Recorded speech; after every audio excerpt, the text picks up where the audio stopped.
If you're working in Lagos or you're working in Kaduna, we need to discuss your salary structure. So are you actually saying that just because I'm working in Ekiti means that I should earn more than who is working in Lagos or in Abuja, for instance? No, I would argue that someone working in Ekiti should earn, if it's going to be a state, having this national state policy, that their national minimum wage would be lower than Lagos.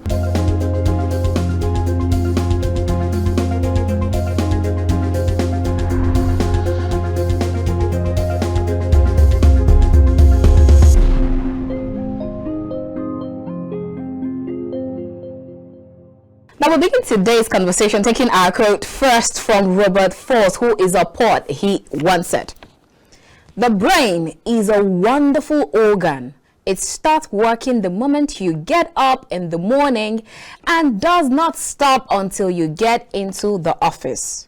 Oops, really, really. All right, our next quote is from Henry Kaiser, who is an industrialist. He once said, "When your work speaks for itself, don't interrupt." Absolutely spot on.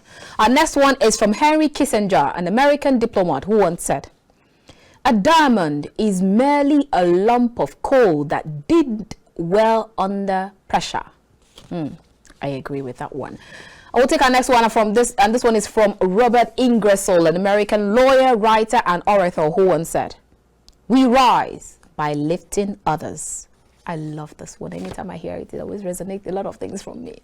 Anyways, let's go to that. Our last quote for today. Jim Goodnight, who is an American billionaire businessman and software developer, once said, "Treat employees like they make a difference, and they will." Don't you just love these quotes? Now let's see how they resonate with what we will be discussing today. Very warm greetings and welcome to The Conversation. We're reaching you from Kaftan's television studio here in the nation's capital, Abuja. I am Annabel Orji. VUCA represents a set of challenges that individuals, teams, managers, and organizations in affected industries all have to face. Individually, these challenges can be significant, but they can be formidable when they are combined. Many people predict that volatility, uncertainty, complexity, and ambiguity are going to become more and more prevalent in the business world. To manage teams in the VUCA age, you should be aware of the changes that this kind of environment can cause. Now, some people would always ask, I keep hearing the word VUCA. What in the name of God does that even mean? I will tell you. VUCA means volatile. That's the V, which is change in rapid and unpredictable in its nature and extent.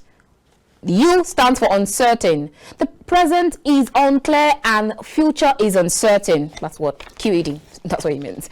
Then you have complex, which is many different interconnected factors can come into play with the potential to cause chaos and confusion. And the A, which is ambiguous. There is a lack of clarity or awareness about the situation. So now you know what VUCA means. Now, enough of the big grammar, and let's bring this back home. Yes, starting from fuel subsidy is gone, like the Nigerian parlance, we say otilo, it don't go. And all the ripple effect that it has caused, the inflation's gone record high, inability to for organizations or businesses to sustain itself on ease and the popular ease of doing business. And besides, that's not even a cliche, as most people think. Also, you have forceful retrenchment, reduction in productivity, even when some organizations recently had a 50 to 100 increase in workers' salary. But for you that is watching us right now, what is your true Nigerian story? Let's have this conversation with my guest. I have Tolu Oladipo, who is C-level people and business leader with over 2.5 decades of post-graduation experience in people and executive management experience in Nigeria and multinational corporate and entrepreneurial entities. His experience spans retail banking, human resources, executive recruitment, health insurance, e-commerce, and consulting. Always open to business and management discussions. Tolu Oladipo is currently principal partner at Karimajong Consulting, where he provides local and international clients with advisory services across multiple areas of expertise, including management advisory, HR and people advisory, financial services, and strategy. And my next guest is Yomi Oloko, who is trained and worked as a secondary school teacher, learning mentor, social worker, behavior improvement practitioner, interpersonal skills development trainer, and also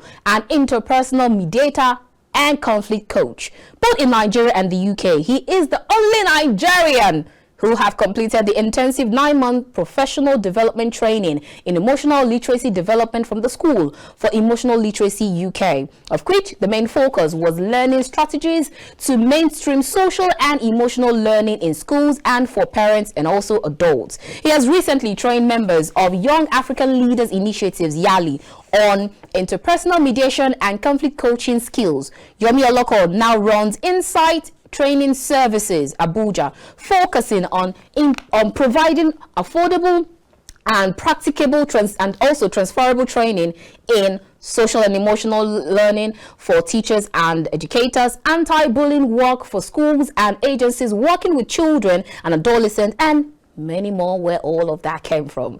Now, ladies and gentlemen, obviously, you're on time for a good conversation. So grab a seat with your glass of water or freshly squeezed juice and let's get talking. Welcome.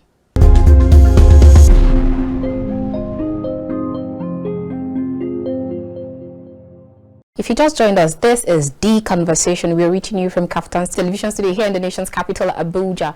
Now, like I said, you're in for a very good conversation. We'll go straight to our guest. My first guest is Yomi Oloko, Interpersonal Mediator, Conflict Coach, CEO, Insight Training Services. It is great to have you on the show today, sir. Thank you. Great. And my next guest is Tolu Oladipo, who is HR professional, principal partner, Karama Jung Consulting. It's great to have you on the show today. Thank you. Lovely to be here. Same here. All right, so let's go straight to our conversation for today. But we'll start with you, Mr. Yomi. I saw when I was going through your profile, I saw that you are the only Nigerian to have completed the intensive 9-month professional development training in emotional literacy development from School for Emotional Literacy UK. Why is it so difficult that you had to be the only one that has completed? Is it because due to that that proverb that we grew up with, when you want to make it something difficult for the Africans, put it in a book? Is that why? No, I'll put it in the context. After 4 years, the program closed down. Ah, so okay. Probably no Nigerian decided to do it within the 4 years, and they may have wanted to do it afterwards, but the program closed down. Okay, so that's why you were the first Nigerian. Okay, you just have to be very sure. All right, so now let's go straight to our other conversation for today. I hear people saying that read books, keep reading, continue reading, and never stop reading. And then I listened to a particular preacher, I won't mention the name, said that the Western witches and wizards are quite different from what you have here in Africa. It's 2 different kettle of fish. So if for business, if you have to read something about to grow your business, if you have to read a book about business, for instance, you want to read how McDonald's was able to thrive in his business and you decide to read it in a book, then they tell you that it is different from what you have in Africa. Whatever John C. Maxwell wrote about leadership is different from what you have in Africa, especially in Nigeria, where you have to deal with multiple taxation, where you have to deal with electricity, where you have to deal with inflation going record high and all. Do you agree to that? Personally, I would say that books are very good. So it's good to read books, but we need to read books that work with our own context.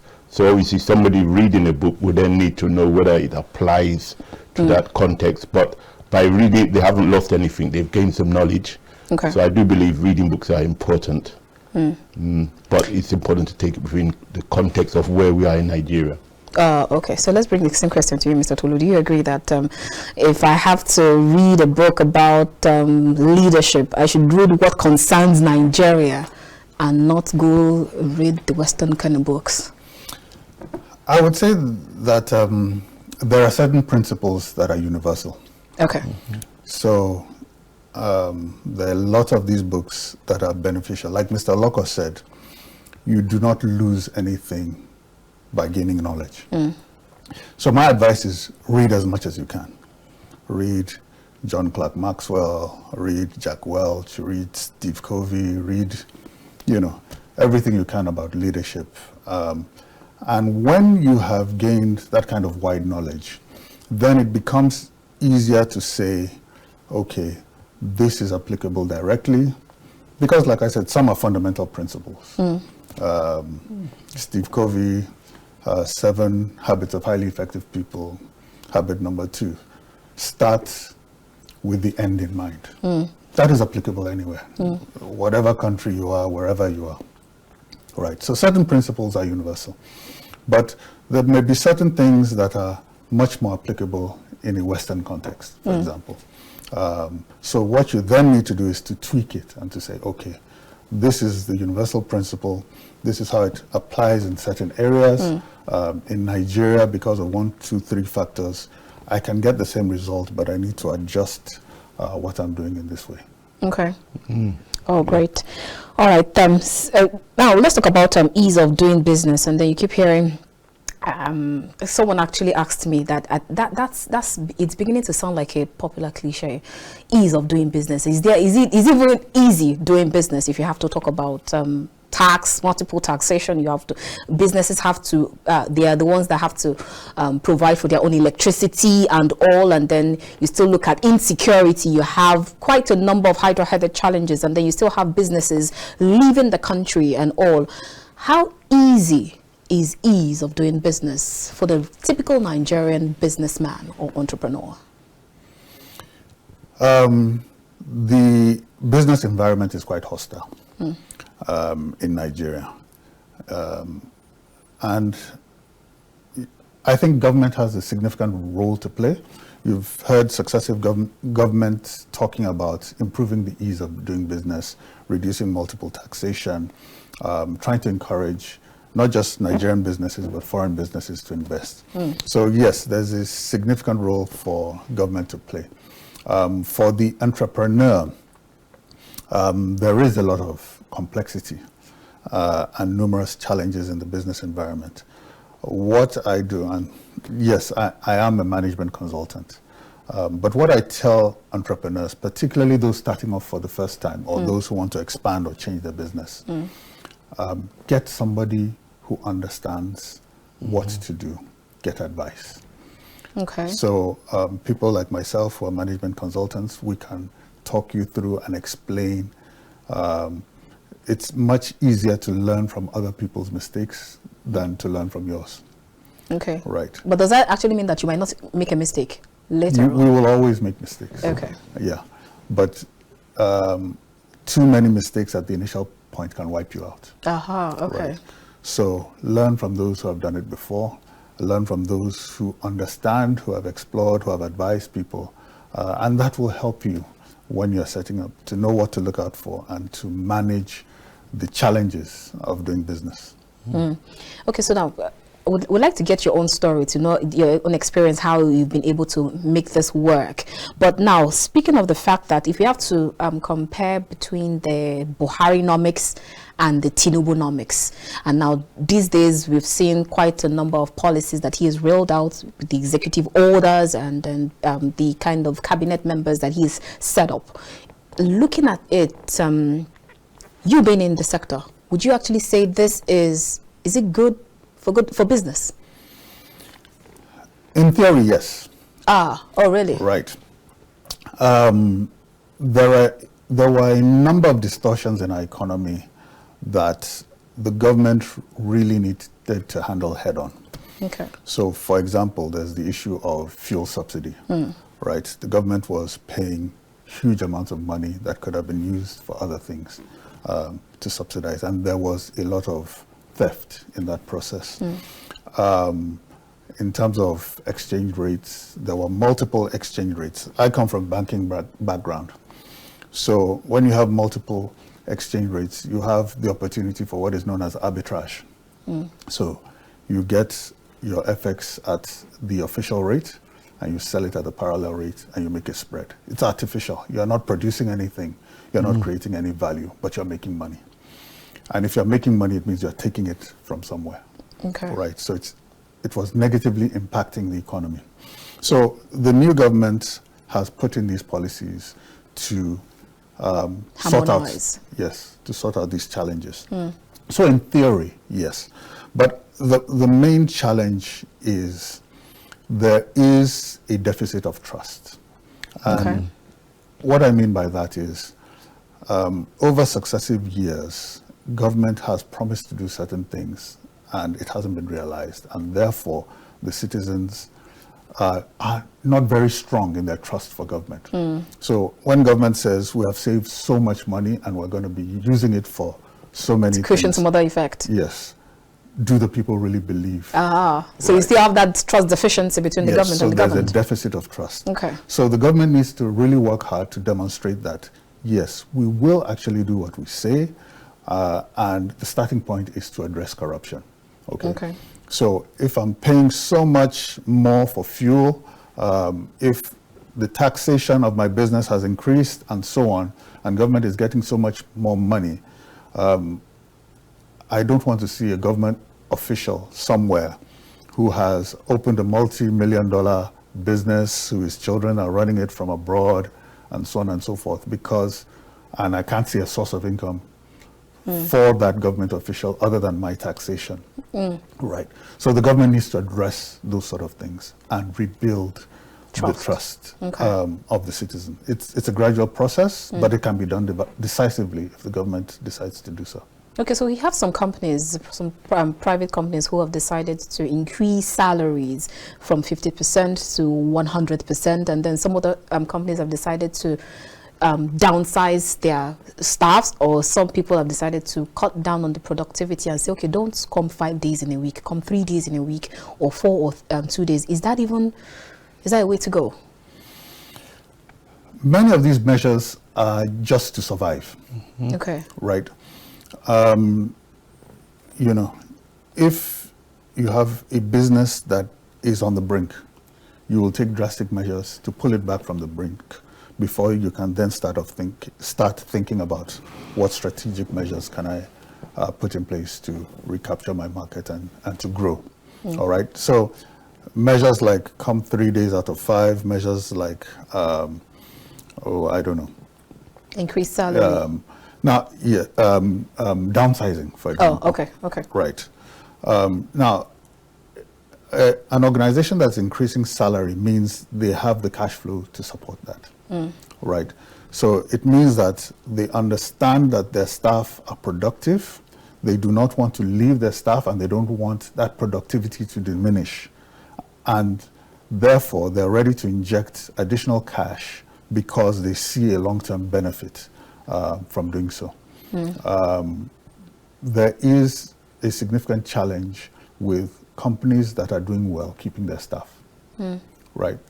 Because you want people, if you're a business owner, particularly of a large business that's doing well, you want people that will sustain that. And your competitor wants the same people. So therefore, you must do what it is required to keep your top talent. So businesses who are increasing salaries and so on, they are doing that because they have seen the productivity of their staff and they want to keep their good hands. It's as simple as that. Okay. So we'll bring the same question to you, Mr. Yomi. Now, saying the fact that fuel subsidy is gone and it has brought forth its ripple effect. You have state governments deciding to bring the CNG buses or whichever, most people planning for cushioning effect peculiar to them. What exactly would you say with regards to, like he talked about the retrenchment of forceful retrenchment, and then some people decide that they need to increase salaries. Then Labour comes out to say 300% salaries to the public servants. And then people ask, so if you increase the civil servants, what happens to the private individuals? Because they all go to the same market. So market forces will definitely hit on all of them. What are your thoughts on this? Quite briefly, just go back to this point about, so some institutions are actually decreasing the number of days their staff come. And I think the mistake we fall into in Nigeria, we feel that coming 5 days a week means I get more productivity. I would argue, having done business and continue doing business with the civil service particularly and local governments, 3 days may actually be better, because then they will actually do their work intensively. Okay. And instead of wasting 5 days doing virtually nothing. That's my take on that. But to your question in terms of increasing salaries, etc., I think also we do need to have a debate about this national salary structure. Minimum wage. Yeah, minimum wage nationally. Okay. Because I've had the fortune or misfortune, however you want to interpret it, of working in the UK. And there they have regional salary structures, because they understand that certain parts of the country, you don't need as much money to live than, say, the capital. And even within the capital, they have inner salary structure and outer London wage. So my take would be, yes, we do need to increase salaries. The biggest employer of labor at the moment is the government, but the mistake they get into, even though they keep telling us that government does not employ, yeah, well, it is a private people. Based on my little knowledge, I would say they're one of the biggest employers.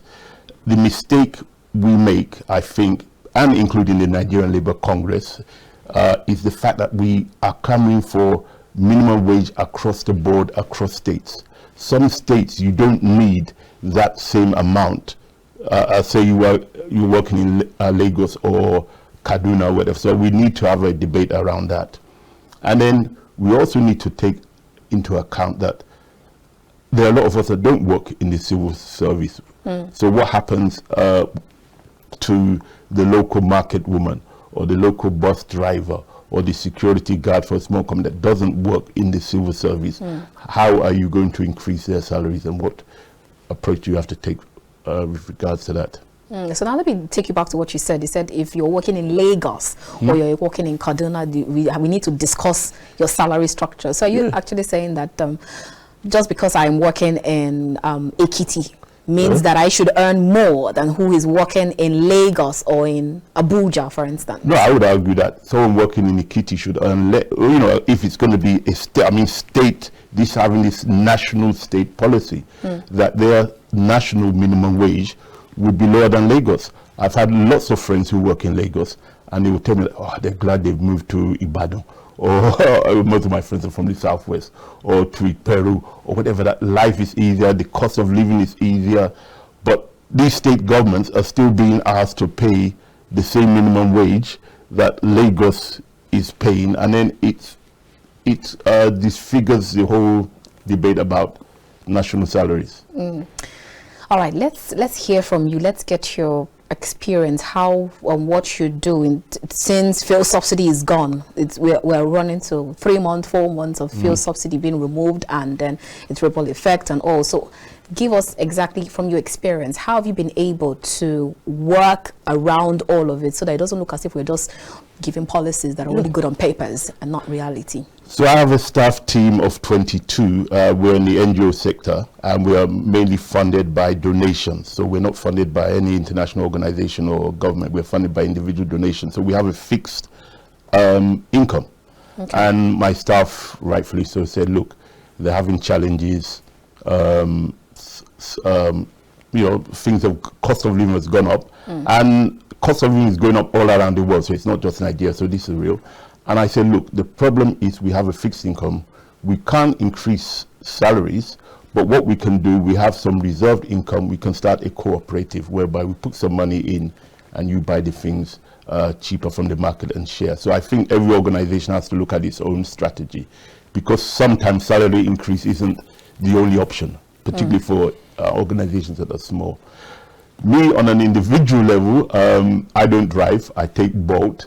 So I've been having that even makes it more expensive. Exactly. So I've been having to factor in, do I really need to take this journey?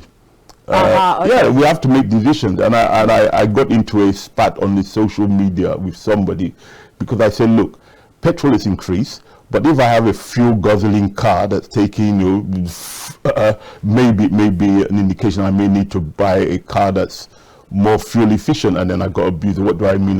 We like our big cars. So I think there are some issues we as individuals need to take the pain and say make some decisions that will help us. Oh, okay. So that instead of just doing the V8 or the V6, just get a Picanto.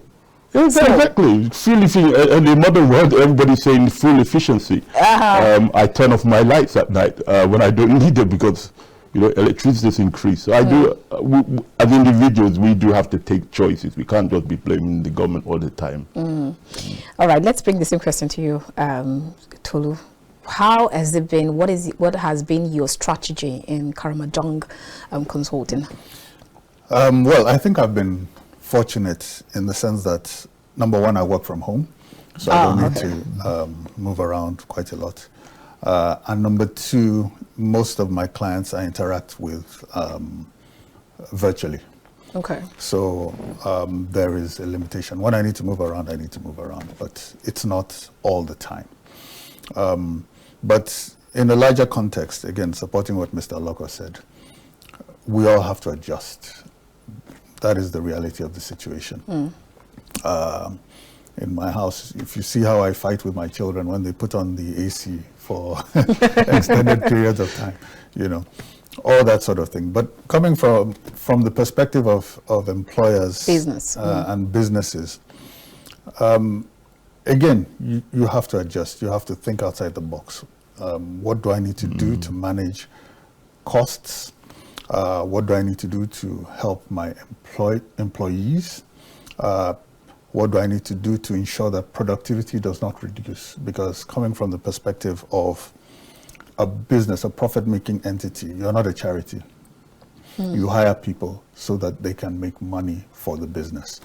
And if they are unable to come to work, or if the work situation is such that their productivity drops, it affects your business. So this is not a I'm being nice discussion. This is a business decision to say, I need to get my staff here. Do I need to arrange transport services for them? Do I need to give them additional transport allowance? Do I need to start looking at ways of doing things virtually for people to work remotely and things like that? But these are decisions you have to take from a business perspective. And these are some of the things that I advise my clients on. And it's been working for you, right? Oh, yes. If you do it right, because every business is different. You know, some businesses, you need to be in the face of the customer all the time. Some people are selling their goods or services remotely or online and so on and so forth. And sometimes you're selling things using, you know, the one-to-one approach. Sometimes I will provide an advisory in terms of a framework of how you can convert your sales to online sales without losing revenue. Okay. So these are the kind of discussions that I have with clients. Now let's talk about your personal spending, because I remember with the last conversation we had with about school fees, and we talked to Safe Hands schools. So they talked about increase, how they have increased.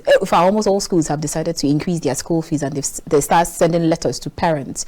So by the time you start seeing that letter, in fact, before parents will start seeing when it's school fees time, the first people that they always say that it's fathers. They always, oh, it's school fees season again. So now that it is school fees season, we are approaching school fees season in September, and now you have to pay an increase. So for someone like you who is running a business, you also have to factor that in. My school fees, student school fees has increased, transportation has increased. So how do you put all that together in one basket? What I tell people, I had a boss when I was in banking. I had a boss who said something interesting once, and it stuck with me for a very long time. He said, I do not understand this concept of Christmas rush. Okay. Because Christmas gave you 12 months notice. So why are you rushing? So the reason many of these things hit us is because we do not plan properly. We know school fees is going to come, and we know when it's going to come. And we know from the age of our children for how many years we're going to pay this. So it behooves on us as parents to make a plan, to say, school fees is going to hit in September. We're in January. Do I start putting money aside from January? Do I take some sort of a loan? Do I cut down on certain things so that the money will be available at that point in time, whatever it is. And then you also need to start thinking from the perspective of the school owner. This school has not increased school fees for 2 years. It's likely to go up. So the provision I'm making for school fees should not be the same provision I made last year. Okay. So parents themselves, they know this reality. They're just hoping and praying that it doesn't just wish them happen. away. Of course, you can't wish these things away, right? And sometimes the reality is such that no matter what you do, you know you're not going to be able to meet up with the school fees. So what are the alternatives? Do I move them to a different school? What are my objectives for my children? I want them to have a certain quality of education. Can I achieve that by moving them maybe to a less expensive school and then augmenting it with home tutoring, for example? Whatever it is. So, like I said, the main challenge around these sort of things is actually failure to plan. Failure to plan. So I see you agree with it, because I was 100%. I was talking to someone, and then he just said that, okay, so you think that you can actually save because school fees time is coming, so you're supposed to save. And then I said, yes, definitely you're supposed to save. Then he asked me, what of when temptations come, challenges come through, you keep saving, and then you're saving for house rent, you're saving for school fees, but then do you remember that at some point there could be challenges, so you're not being realistic? That's what he told me. Do you agree? I had a mentor who gave me a saying many years ago: short-term pain for long-term gain.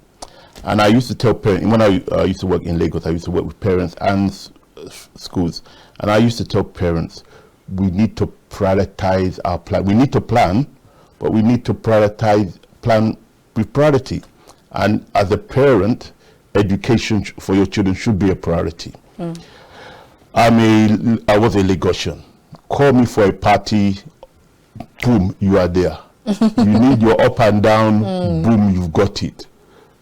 That is not a priority, really. Your children's school fees is a priority.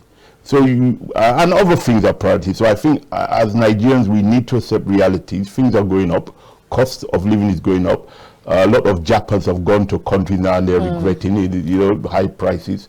So we're in that environment. So we need to plan. We need to look at what are our priorities in life and then plan accordingly. And if you have children, you have to, it bestows you that you should give them the best you can give. So you have to ask yourself, what will I cut back? People that know me know I like shoes and a few other things. I've cut back. Well, I don't have children who are going to school, but I have other responsibilities. I've cut back on them. I don't need to go to some restaurant to eat 10,000 naira a plate in these hard times. I can cut back. Okay. So that's why I tell Nigerians, we need to learn how to cut back short-term pain for long-term gain. Great. Okay, so now you have parents who will tell you that, okay, are you saying that after all, even President Bola Ahmed Tinubu says, let Nigerians breathe. So are you saying that I should keep paying this, paying the school fees, don't cut but at least I need to exhale too. So I need to breathe also. So maybe those parties are just my way of breathing, exhaling. Agreed, but as a parent, you ask yourself who brought the child into the world. And at the end of the day, no, I understand for some parents it's going to be extremely hard.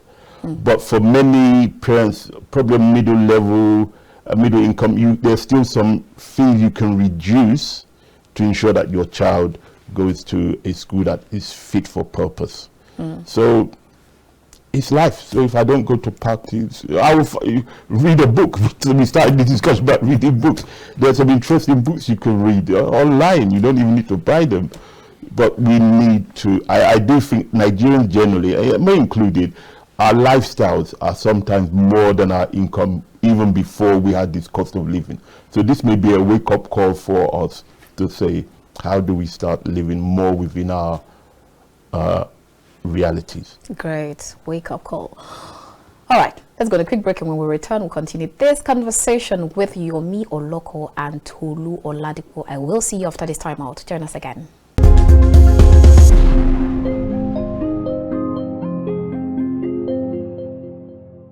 Maybe I need to rephrase the question. Is office politics, is it about throwing people under the bus? Is it, or fighting dirty? Is it good or bad? I would say it's neutral. It depends on how the organization manages it. Because like I said, politics will always exist. You can't wish it away, right? Okay. So it is then incumbent on the leadership of the organization to manage the politics in such a way that it does not negatively impact the performance of the organization. It does not become nasty, and it does not become a factor that demotivates people.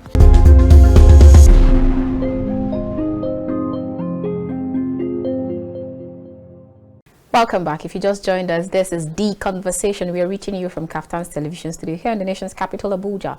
If you just joined us, you've actually missed out on a whole lot, but then you can still join in the conversation. As our guest on the show today, we have two guests. We have Tolu Oladipo, who is HR practitioner, principal partner, Karamajong Consulting, and we also have Yomi Oloko, who is an interpersonal mediator, conflict coach, and CEO Insight Training Services. All right, we'll come to you, Tolu Oloko. Because we've talked about how you should prioritize, especially in these times. Now that it is children are home, the resumption is till September. So I was reading something online, and I saw a particular clothing line, someone who has a clothing line that I always love to read from, and he said that he had to take his children to where he makes shoes also. So he decided to take his children to where he makes those shoes, let them learn. So I thought it was a good idea. And then I talked to someone about it, and the person is into the teaching and all. And then she said, so are you trying to say they should not go for coaching lesson? And then this other person says that it is not supposed to be all school or all religion. We should also teach them how to be enterprising and learn how to get all of this work, because definitely sometime they would need it sometime soon. Do you agree? Should it be now that they are on this long holiday, go for summer coaching, or just go learn something, regardless of the age though? Yes, I think part of our culture in Nigeria, Nigerian parents are very focused on the academic side. And that is what school is for, the academic side. But I think sometimes the focus on the academic side neglects other skills. I was very fortunate. I went to secondary school abroad, and the extracurriculars I was doing, things like horse riding, shooting. I played hockey, rugby, tennis, all that sort of things. We used to go camping in the bush. So these are skills that you cannot learn in school. All right. And these are experiences that you can't get. And then the other thing is, what a lot of parents need to realize is that never before in history have we had a situation where the market determines what is viable. Now, what do I mean by that? Right now, we have people who are teaching and selling makeup online who are making more money than all of us here, right? They did not learn that in school, right?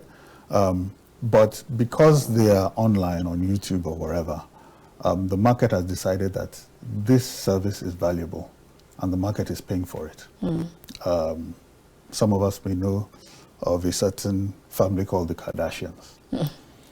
All right, what educational qualifications do they have? What leadership capacity do they have? What skills are they selling? But the market has determined that they are extremely valuable. And so they're a billion-dollar industry right now. So we should be careful about limiting our children to only pure academics. Academics is important, and they will get it at school. But during the holidays, I think it is extremely valuable to expose your children to other skills that they would never have learned in school. You don't know where this can lead to, especially creative skills, because it's very clear that the market highly values creativity in a way that maybe our generation and the older generation could not experience. So do you agree, Mr. Yomi? Because I know that you were once a secondary school teacher. So imagine all the parents decide that we're not coming for summer school. We're taking them for entrepreneurial skills. I was a secondary school teacher, but I was fortunate to have a head teacher who was a mentor. And I'm saying this from the point of view that I'm a social and emotional learning practitioner. So the environment learning is around academic, but you also have the two other legs of social and emotional. And a lot of our schools, they focus on the academic, which is important. But there was a book, I would recommend a book to every Nigerian. It's cross-cultural. It's called Emotional Intelligence by Daniel Goleman. And he's, in a very short, brief, he said the most successful people are not the people with the greatest amount of education or with the number of degrees or money. It's those that can get on with other people. The ability to relate to other people. And you don't learn that in academics. You learn it in the social, in the emotional, in the games that you used to do. You know, playing hockey. You learn skills of interaction, keeping to the rules. So I do think that, yeah, a lot of us in Nigeria do miss the trick. I do think children should be occupied during the summer holiday, but let them do other things apart from just the academics. So is it about business for you, especially if you have a school? Well, imagine all the whole children in Safe Hand School decides we're going to learn work. I relocated to Abuja from Lagos, and this was about 5 years ago. I can't remember her now, but I heard of a lady. She doesn't run a secondary school. She runs an after-school program, and she's making a lot of money. Although it's not just about money, because she caught on to the idea that there are parents who understand the importance of learning other things through other means. Okay. And she does horse riding. I was told that someone, she does horse riding in Abuja. She does ballet. She does other things. And these students, yes, it may be costly, but that doesn't stop a teacher in a low-income school running something around that. Oh, so that means so the school could do a lesson, but they just incorporate other things into that summer camp school. Awesome. All right, now let's talk about let's go to the professional world and then talk about for people who you see an opening somewhere in a particular organization and then you decided to let me send my application letter. As an HR professional, what is that one thing that you first see even before going through their resume and just say, oh, this is my candidate, employ him immediately? For me, although I'm not a HR professional, I do employ labor. I think I would check, have they taken on board the job requirement, the job specification, the criteria, because I see too many, and I've advised young people on this, I've seen too many applications that are not actually related to what the job is. There's this tendency, I will put it in and God willing, whatever. So first and foremost, is it what the job is for? Me personally, I will also look at the covering letter. I think the covering letter is very good to see whether you can play with words. That's just me. I like somebody who can play with words, who has a grammatical understanding of sentences. But that's just me generally. Okay. Yeah. Okay, so how about you, if it has to be for either a job or probably, let's put it in business, someone who wants to start a business newly, what is that one business plan that you see and then just know that, okay, this guy is worth investing in? I think it would be a very big mistake to make a judgment call on one criteria. Okay. Right. In fact, it's something I actually advise my clients about, particularly when it comes to interviews, not just the CVs. There is what is called unconscious bias. And most people, including people who are very senior in the corporate world, are very bad at interviewing. Yes, because they are not cognizant of their unconscious biases. So what happens when people walk into an interview is, within 5 seconds, you've made a judgment call. Yes, definitely. On the person that this looks like a responsible young man or young lady. And every subsequent thing afterwards, you are justifying that judgment call. Yeah. So you're excusing their mistakes and you are over-emphasizing their positive points. And the same thing, if you have a negative vibe, let's call it that, about the person, even when they look good, you're sort of finding fault. Okay? So the first thing to do is try not to single on one thing. Try and look at what does this job require? Because unconsciously you're asking yourself the question, do I like this person or do I not like this person? That's unconsciously as an interviewer, the question you're asking yourself. The question you should be asking is this person a good match for the role or not? Okay. Right? But you're asking and answering the wrong question in the back of your head. So if you can answer the question correctly, that yes, this person is a good match, even though I don't necessarily like the person, then you are a good interviewer. Okay, so I strongly advise against just looking at one thing and saying, wow, because that thing may be feeding into your unconscious bias. Great. All right, so let's divert a little bit and talk about office politics. Now, we see these things, we know these things are always there, even though sometimes we just want to deny that they're not there. You have employees who want to either do more than their other colleagues, or who just want to show off that, okay, I'm better, or whatever it is, or want to even put their other colleagues, throw them under the bus and all that. So, and then some people would say that, no, that is not what office politics is. So is that all that it is to office politics? And how do you play office politics in a very good way? Politics is ubiquitous. Anywhere there are human beings, there will be politics. Right? So the office is no exception. Having also been in the corporate world in very large multinational organizations, you will find that it happens. I think the important thing is for senior management to ensure that office politics does not unduly impact the organizational process. What do I mean by that? It is very easy to ensure that people who are in the right camp or people who you like get special favors when it comes to career progression, when it comes to appraisals, when it comes to rewards, and so on. And that is a very dangerous thing because it can significantly impact the organizational culture. So if that is allowed to exist within the organization, you'll find that a lot of very high quality staff become demotivated.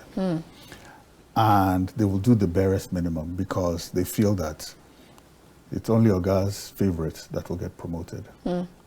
Right. There is this book, very ancient book called The Art of War, by a Chinese philosopher called Sun Tzu. And one of the things he said, The Art of War was written for military strategy, but a lot of organizations use it for business strategy. Okay. And one of the things the writer said is that if you are a general, you must punish those who err, even if they're close to you, and you must reward those who perform, even if you detest them. Right. So I'm looking at this typical Nigerian story in this one. Okay. So if you have an organization where, whether you are the Oga's favorite or not, if you do badly, everybody gets the same sanction. And if you do well, everybody gets the same reward. That reduces the tendency for office politics to corrupt the culture of the so organization. maybe I need to rephrase the question. Is office politics, is it about throwing people under the bus? Is it, or fighting dirty? Is it good or bad? I would say it's neutral. It depends on how the organization manages it. Because like I said, politics will always exist. You can't wish it away, right? Okay. So it is then incumbent on the leadership of the organization to manage the politics in such a way that it does not negatively impact the performance of the organization. It does not become nasty, and it does not become a factor that demotivates people. Okay. One of the things I do, especially for startups or people who want to restructure and so on, is when they ask me, help us develop an HR policy. The very first thing I put in place is an organizational culture framework. And people think that, oh, this is just nice sounding English. Organizational culture framework, what is that? But your organizational culture can determine whether your organization succeeds or fails. Okay, so if you have a positive, high performance culture where performance is rewarded, where bad behavior is sanctioned in a uniform manner, the likelihood for your organization to succeed increases infinitely. Okay. Yeah. So in the context of your question around politics will always be there, but the right organizational culture will help manage the culture, the politics in a positive manner. Great. All right. I recall you talked about Japa, and then one question just came to my mind when you talked about that Japa. I was trying to put it together, but now you see that we're already in the Japa season with all the Japa bandwagon. Everybody wants to go where the grass is greener on the other side. Then nobody wants to know that you need to wake up to water the grass right there where you're going to before it gets green. So now you have organizations that are complaining that their best hands are leaving. I talked to a particular friend who works with one of the telecoms company, and he said all their best hands have gone. I talked to someone again who works with the banking sector. He said all their best hands have gone. They've all left, the ICT guys. So probably that's the reason why you have so much cyber attacks, and all these hackers now hack their system, because now they have to bring new people. Even though some organizations don't want to accept the fact that it has caused the drain on them, it's still there. I recall Ministry of Labor last year, they said that even though the doctors, they want to all go, forget about the massive exodus of doctors, that they'll definitely get new ones and then replace them, like as if is really that easy. So now for that office who have spent time to train their employees, and then they spend time they've been there with them all along, and then all of a sudden they just decide to go. How much will this affect, and how will what should they do at this point now that their best hands are gone? So first of all, probably need to look at where are your best hands going. And I say one of the things in Nigeria, we don't really understand how well we are known for outside Nigeria. Nigeria is known for the fact that we have one of the best banking systems. We have a system whereby our online banking apps, when we have electricity and NEPA, are actually very efficient, world-renowned. Okay, I need you to just reiterate that, because I know have a lot of people say, oh, they just want to blacklist Nigeria and everything. Well, it's an outlook. So I prefer to focus my time on more positive things and realizing we don't market ourselves well. So I have friends who tell me that they are headhunting Nigerian technicians who work on the online banking in Nigeria, because we have systems that they don't have abroad. For instance, we get an ATM card within 2 hours. Abroad, I have to wait for sometimes 4 or 5 days. Another peculiar thing is that when we are paying on our app here, the name comes up. In many countries, the name doesn't come up, and then they check. So we have this talent, and the reason why I think a lot of companies don't appreciate that talent. The managers don't understand these guys. They may not be well educated in it, but this IT, these people that are doing the apps, the backside, the folk, are highly demanded. We're in a global world. I have another friend, he's a diplomat in Botswana embassy. Botswana embassy today has lined up Nigerians that they want to head on again, because they want to develop the banking system.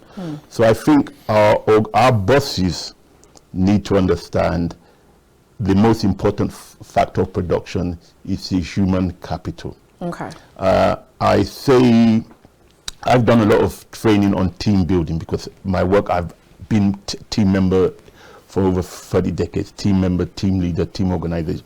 And I say organizations work through teams. No man is an island. Even that sole entrepreneur, he will need teams around him. And it means bosses need to know how to understand teams, how to manage teams effectively, but also the team member also needs to know how to be a team member. So I think we do need to appreciate our teams more, but also team members also need to appreciate the management more, and we need to get into this collaborative working as opposed to, you know, working against each other. Oh, great. So it should be more of collaboration than not between the management and the team, and we work together, because I'm amazed at the time. I can understand, because we don't do conflict productively in, well, I wouldn't say we, because a number of Nigerians were not taught how to do conflict management constructively. Conflict is normal, it's part of life, and in the work it's going to be there. A lot of workers are passive-aggressive team members. Because we like respect, the boss will think, oh, they're respecting me, but behind the back, they're destroying your business. And then a lot of bosses are aggressive. And aggressive bosses, they may think, oh, yeah, I'm controlling, but really, they just make the team think, oh, how can they be more destructive? So we need to learn these soft skills that will help us retain the best labor. Because a lot of Japa have gone, and they're now regretting. Yeah. So if we had made the environment in Nigeria pleasant, many of them wouldn't have gone in the first place. So, so probably bosses need to have a look at how they boss. Need to look at how they boss. And then I just remember that time when, I think it was just few months ago, when the trend of toxic bosses just came on social media, and everyone started bringing out their own testimonies in that regard. All right, let's come back to you, Tolu. Now, practicing HR is quite daunting. So now, if you have, because now you have to think of how you have to manage men, materials, labor, and then even talk about the investors and all.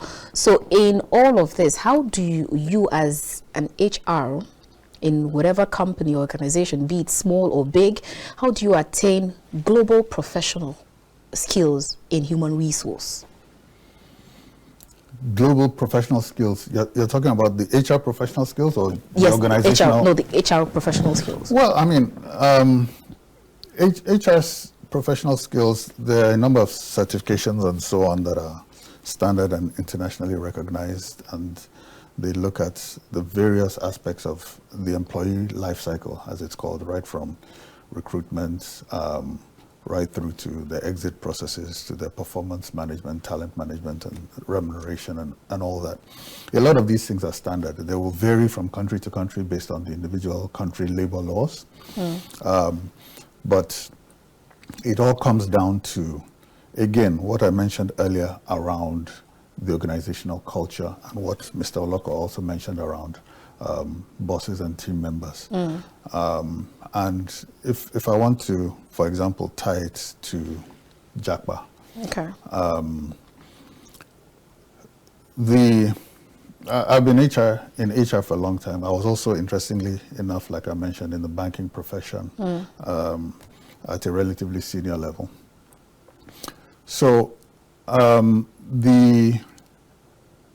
of the things that people don't realize, particularly people who own or run businesses at a senior level, is that the number one reason people leave an organization is their boss. Right? Okay. Right? And it's not the remuneration, though? Remuneration is secondary, but it's usually tied into there. Okay. There are people who will stay in an organization where they're not really well paid because of their boss. Okay. Yes. Okay. You know, and tied to the boss is the organizational culture. If you wake up every morning and you look forward to going to work, the chances that you will leave are low. The second thing to recognize is that the majority of the people going on Japa are well-paid people working in good corporate organizations. Okay. Right. So that tells me, first of all, that they're not being well taken care of where they are by their bosses. Okay. Right. And a lot of that talks to culture. There are a lot of things organizations can do to keep their employees. Organizations like that who have money can do to keep their employees. Yes, if you Japa, you will get paid by the time you do the conversion to Naira, you'll get paid more than you're earning. But your quality of life when you move, at least for the first 2 years, will drop. Okay? If you're a manager in a bank, you'll have a car, you'll have a driver, you'll have a house help, you'll have security and so on. If you go abroad, you're not going to have a driver. You're not going to afford a living house help. It's impossible, at least for the first 2 years, unless you become senior vice president in some big organization. It's not going to happen. All right. So the fact that, and then there is a significant cost to that move. If you're going to go to Canada, or if you're going to go to school, you're going to shell out thousands of dollars to complete the process. Thousands of dollars. The Canadian government and those governments are very smart. They're not paying for anything. You are paying for every single thing, and you're going to pay for a visa charge, which has gone up again, and so on. Right? So you are paying a huge amount of money to move to another job. Right? So if your current job was taking care of you, you wouldn't think about doing that. So there are 101 things that organizations can do, especially if you are a valuable employee. As a consultant, I can give some advice to employers of that, quality, which I can literally guarantee that your top talent is not going to go anywhere if you do what I say. Unfortunately, many times my clients will not do what I say. I will charge them anyway. But all right. All right. So because our time is fast spent, and then we have a lot of things that we're going to discuss. But if you can help us in 1 minute, how can you bring in volatile, uncertain, complex, ambiguous, that's VUCA, into the business world? In 1 minute, if you can help us. VUCA is a framework. It's a tool, like any other tool, like your PESTEL, like your SWOT analysis, and so on. These are tools, and they use it for management training. VUCA is very apt in the Nigerian context because doing business in Nigeria is volatile, it's uncertain, it's complex, it's ambiguous. What I would advise is read and understand what VUCA is and see how it can help you. Because it's a tool. It's not something that you embrace or whatever. It's a tool. It's just something you use to help you sort out the situation. All right. So you want to say something about VUCA, how it can help most people? My advice would be, as one of my managers said, if you are working, you need lots of tools. So you need to open your toolbox and see which one works for you. So the VUCA, which I'm new to anyway, so I probably need to go and do some read up. But I would advise people, see in what context you can use any of these tools. All right. And if they don't work, look for another tool. Most definitely. Thank you so much. It's been a wonderful time having this discussion. Like, we could actually go on and on and on. Thank you so much, Yomi Oloko, Interpersonal, Mediator, Conflict Coach, CEO, Insight Training Service. It's been a wonderful time having this talk with you. Thank you for having me. And thank you so much, Tolu, Oladipo, HR Personnel, and Practitioner and Principal Partner, Karmajon Consulting. Thank you for your time with us. It's been a pleasure. Awesome. All right. I'm sure you must have been rightly educated, entertained, and informed. I will see you next time. Keep watching The Conversation, because you never know who my next guest will be on what I will be speaking of next. Until I come your way again, from the nation's capital, Abuja, I am Annabel Orji. God bless you and yours, and God bless Nigeria.